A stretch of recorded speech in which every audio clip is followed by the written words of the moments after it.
নমস্কার বন্ধুরা, সবাই কেমন আছো? তারিমাস কিচেনে সবাইকে স্বাগতম। দেখো, আজকে আমি আবার অনেকদিন পর আসলাম একটা রেসিপি নিয়ে। আজকে আমি বানাচ্ছি পুর ভরা চাল কুমড়োর বড়া। এই জন্য চাল কুমড়োগুলোকে এই যে এরকম করে কেটে নিয়েছি, নিয়ে একটু হালকা ভাপিয়ে নিয়েছি। আর নিয়েছি পোস্ত বাটা, পোস্ত, কাঁচা লঙ্কা বাটা, এর মধ্যে একটু চিনি দিয়েছি, একটু লবণ দিয়েছি স্বাদের জন্য। আর নিয়েছি চালের গুঁড়ো, চালের গুঁড়োর মধ্যে দিয়েছি হলুদ গুঁড়ো, লবণ আর একটু মিষ্টি, আর দিয়েছি সাদা তেল। এবার আমি কি করব, এবার আমি এই চালের গুঁড়োটা অল্প অল্প জল দিয়ে একটা ব্যাটার বানিয়ে নেব।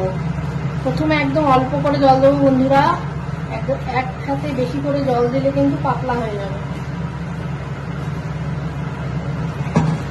খুব বেশি মোটাও হবে না, খুব বেশি পাতলাও হবে না, এরকম ব্যাটারটা তৈরি করতে হবে।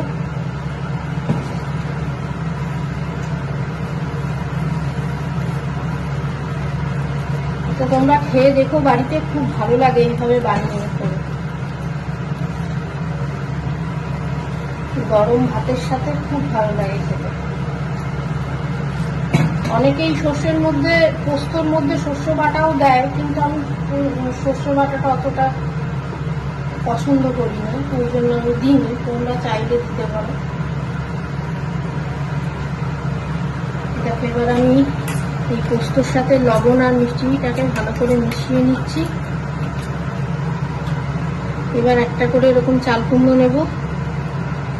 আর পোস্তটা, আর একটা কথা বন্ধুরা, পোস্তটা কিন্তু শুকনো বাটতে হবে, বেশি জল দিয়ে বাটা যাবে না পোস্ত। এরকম করে চাল কুমড়োর ভিতরে পোস্তর পুরটা ভরে দিলাম, দিয়ে এরকম করে ঢাকা দিয়ে দিলাম চাল কুমড়োর আর একটা পাট দিয়ে, দিয়ে এরকম চালের গুঁড়ো চুবিয়ে নিয়েছি। এবার তেলে দিয়ে দিলাম। দেখো বন্ধুরা, আবার আমি দেখাচ্ছি এরকম ভাবে।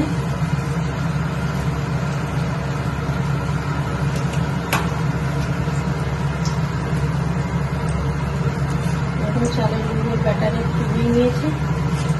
এবার আবার তেলে ছেড়ে আবার আরেকটা গুঁড়ো ঠিক একই প্রসেসে ছাড়বো।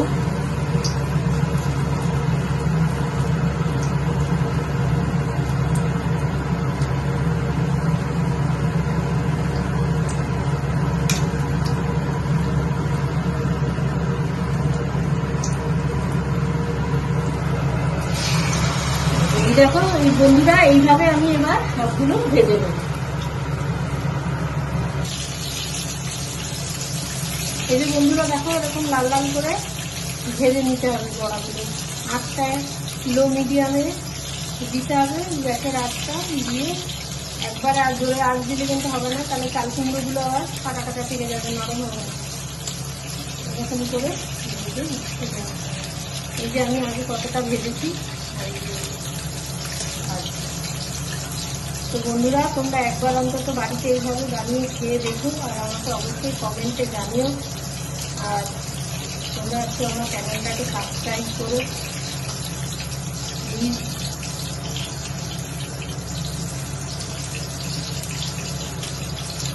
আমার পুর ভরা চাল কুমড়োর বড়া রেডি।